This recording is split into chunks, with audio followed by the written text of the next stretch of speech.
What's going on, world? It's your man, Mr. Mac, AllHipHop.com. Welcome to The Mechanism. I'm here with somebody who you probably don't know, but you're probably going to get to know, especially if I have anything to say about it. Long-time Miami, up-and-coming legend. This is your boy, D-Shep. Shep, give me that. What's good, my brother? Good to meet you, homie. Same. Right, so doing a little segment, little thing where we try and build up some of the newer artists out here. And you're new, but not new. Right. A lot of people may see you, in the videos and doing your thing and think that the success was overnight. Right. But quietly, you've been going through it. Right. I had a lot of situations I've been going through. A lot of them. And if they really do their research, the thing with you and Scott Storch is all over the place. Right. But did you resolve that? Like, are we finished with that?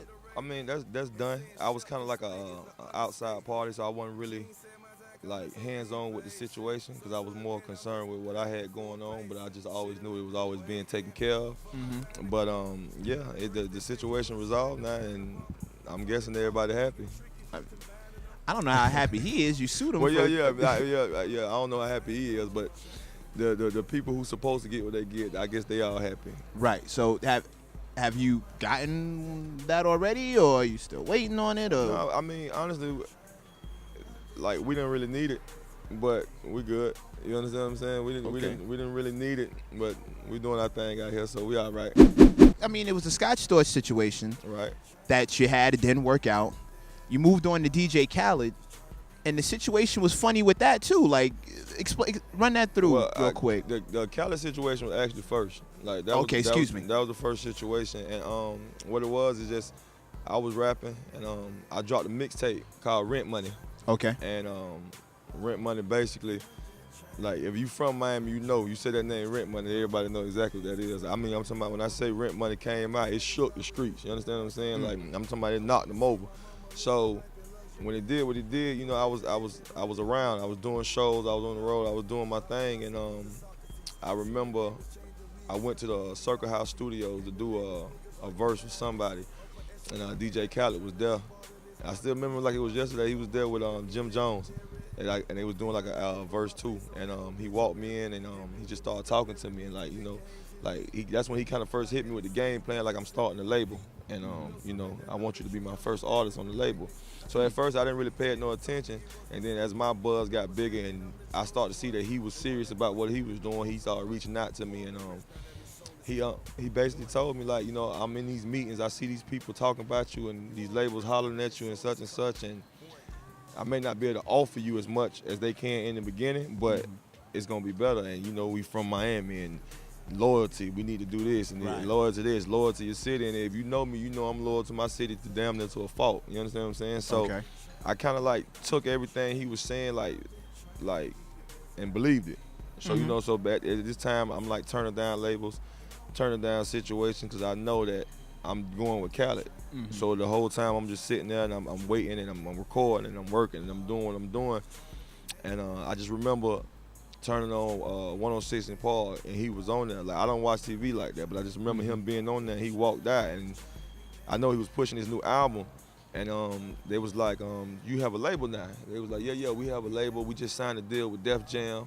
And in my mind, I'm like, oh shit, we in Def Jam. Like, okay, that's where we're going. We're going to Def Jam.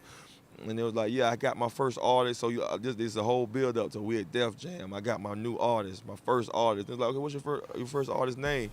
And I'm just looking at his mouth, and I'm expecting to hear D-Shep, and he was like, Ace Gutter. That was his name back then, like Ace, like yeah. It was like Ace Gutter. And then so like I didn't like at that point, it was like everybody in our neighborhood knew about the situation. So it was like it was a real slap in the face for me that I was buzzing like I was, and I turned down everybody to wait on him, and he flawed on his word. So that I can't remember the exact year it happened, probably like 08, 09, but then I hadn't seen him. I didn't pursue him. I didn't even go looking for him, nothing like that. I didn't even want no answers because I felt like he was gonna say something stupid to me, and I really just didn't want to deal with that situation the way that I knew we was gonna deal with it. So I kind of like just stayed away from the situation. And my first time seeing him was probably like a month ago from that whole situation. And we both in Miami, and we both out and about. A month ago from now? Yeah, a month ago. My first time actually seeing him in person was like a month ago. Since 08, 09, your first time catching up to him was a month ago. Because I wasn't trying to catch up to him. Right, but he never called, he never reached out? To this day, I still don't know what happened.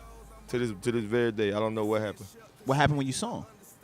I mean, he kind of like, he walked by me and he gave me a double take. Like, because I was bigger. I was a bigger dude, you know. And so he walked by me. I guess he gave me the double take because I got smaller.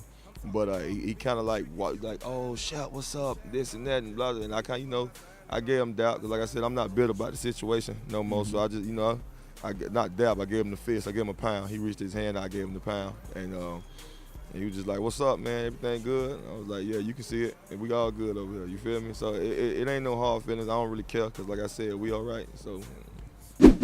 Okay, let me ask you a question, serious question. Would you do business with him again? Nah, like honestly, I think I would, but I done been through so many contract situations. It's crazy, like, but now I got my, you know, my stuff together now to where, you know, I don't need. But before I was signing a contract, when I'm signing a contract, I was signing the person who was issuing the contract would pay for my lawyer. And, and I would have to basically, I was more of a, even now, I'm more of my word. I'm gonna go on your word than more in paperwork. Like, understand? And that's how I always was, and that's how me and my group was, and my clique. Like you know, me and my management team and my label and all my people, we ain't got no contracts.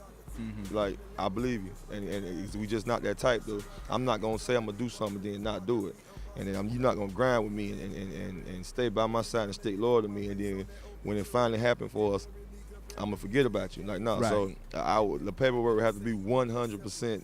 Like, I would have to read it. It would down there have to be my cousin reading that paperwork to me for me to believe what's going on.